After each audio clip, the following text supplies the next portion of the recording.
Pour ne rien manquer, abonnez-vous maintenant. Sud Radio André Berkoff. Ça balance pas mal. Berkoff dans tous ses états, ça balance pas mal sur Sud Radio. Faut être vos papiers. Ces médecins complotistes, statisticiens sulfureux, vos papiers. Parce que qu'est-ce qui se passe? Eh bien, Alexandra Henrion-Caude, Pierre Chaillot et beaucoup d'autres caracolent en tête des ventes des librairies pour leur récent ouvrage. Et c'est intolérable pour un certain nombre de spécialistes, soi-disant, du complot. Écoutez, BFM TV, il y a 2 jours. Au rayon sciences humaines, une généticienne promet de faire la lumière sur la technique de l'ARN messager et ses effets indésirables.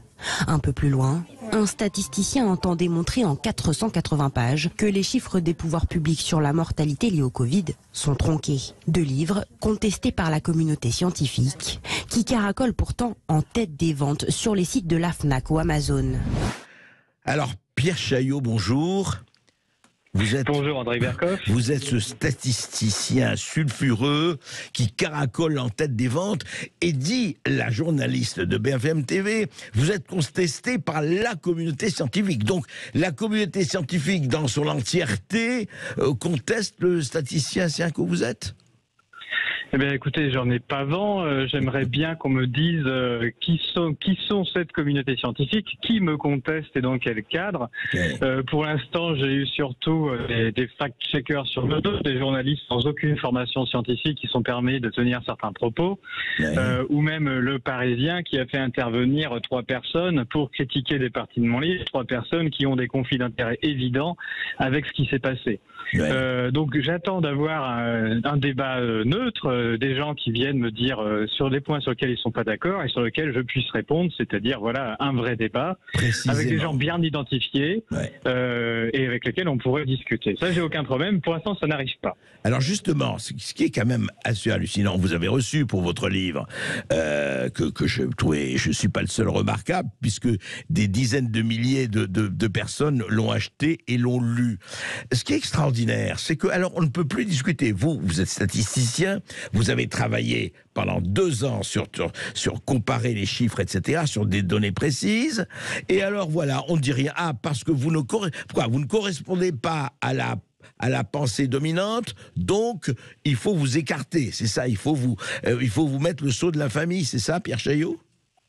Oui, c'est exactement ça. Il faut surtout pas regarder ni avoir le droit de voir ce qui a été dit par des gens qui ne correspondent pas au discours officiel.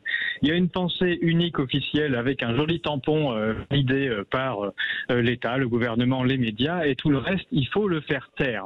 Alors il faut le faire taire, mais quand même, on se rend compte que d'après les médias, il y a une minorité d'analphabètes qui font aujourd'hui les succès de librairie, ce qui est assez étonnant. Et donc, grâce à ce succès de librairie, on finit par crever un petit peu la paix et avoir des médias qui finissent par en parler. Bon, c'est très bien, surtout de la part de BFM TV, où chaque personne qui sait utiliser un peu sa matière grise sait très bien que c'est la boussole qu'indique le Sud. Donc, ça donne une certaine visibilité, et ceux qui sont pas prêts ou prêts à penser de BFM TV, mais veulent bien réfléchir un peu, vont pouvoir se renseigner un peu sur des gens qui pensent un peu différemment. Donc, tant mieux que l'abcès soit un peu crevé.